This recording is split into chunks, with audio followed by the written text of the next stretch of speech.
it just felt like a really natural decision. As soon as the opportunity came, I knew that I had to take the vaccine. I truly believe that it's the only way out of this pandemic. I've come down from London to Eastbourne to visit my grandparents, who I haven't actually seen for more than a year.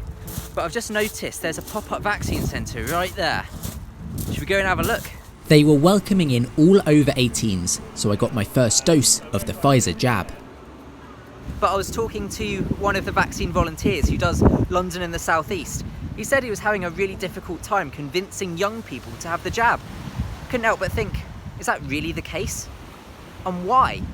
Many young people raced to vaccination centres when given the opportunity, with thousands flocking to stadiums on weekends to get the jab. I think it overturns this idea that young people are more vaccine hesitant. They care about the end to the pandemic as much as anybody. It both protects themselves and it protects other people as well. Helping society to recover. And so that I can travel this summer. I'd love to get some of the university experience back after a year and a half of not having that. And ultimately we all want this crazy virus mess just to end. But there are some who are hesitant. Even in my own family, my cousins worried about people having bad reactions. So, after ages apart, I asked my grandparents what they thought of this. Well, it's your own personal choice really, but I believe people should get it done. So do you think that by me having the vaccine today, it kind of protects you a little bit more?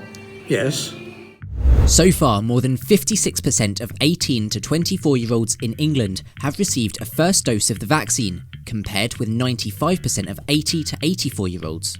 Of course, young people have had less time to get their jabs, but is there anything else at play? I received lots of messages from young people with reasons why they're not having the jab.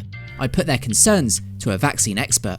If you're young and fit, why would you take an experimental vaccine? They're not really experimental now because they have been fully approved and they were tested in trials, first of all, in tens of thousands of people. And now we have millions of people who've had no issues whatsoever, except for being well protected. Too many people had blood clots and died from it. The vaccine associated with blood clots, which are the vectored vaccines, are not the ones given to young people. I react badly to most vaccinations. The last time I had one, I was hospitalised for a week. First of all, check what that allergy actually is it confirmed, and then seek the advice of where you might be safest to have your vaccine. I'm waiting until the global rollout is done because other people around the world need it more. You're quite right to think about the equity of access. It's really important to not lose sight of that, but you getting your jab, I'm afraid it's not going to make a great deal of difference. Chances of me dying from COVID, next to impossible. Protecting others, they should get the vaccine. It's a risk-benefit ratio that you really need to consider. It is much more beneficial to have the vaccine than not to have it,